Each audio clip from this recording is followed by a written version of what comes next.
Need to move files from one Google Drive account to another. Whether you're switching accounts, organizing personal and work files, or creating a backup, there are a few easy ways to transfer your data.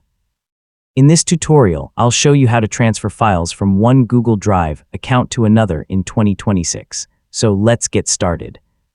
First, sign in to the Google Drive account that currently contains the files you want to transfer.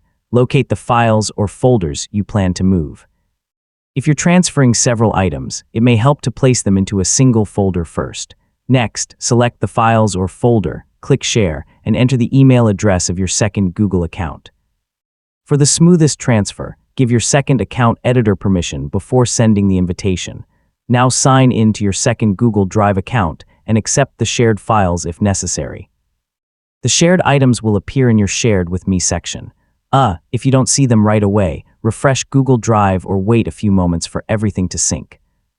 If you want your second account to have its own independent version of the files, create a copy where that option is available or move supported content into your own drive. This prevents your access from depending entirely on the original account. Once the files are available in your second account, move them into the folders you want to use.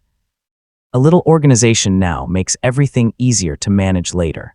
Yeah, it's also a good opportunity to remove files you no longer need. After confirming that your files are safely available in the second account, you can review the sharing settings. If you no longer need both accounts to access the files, adjust or remove sharing permissions as appropriate. So always double-check that your files are available before removing access from the original account. And that's how to transfer files from one Google Drive account to another. Using sharing permissions is one of the easiest ways to move your files while keeping everything organized. I mean, once you know the process, it only takes a few minutes. Thanks for watching, and I'll see you in the next tutorial.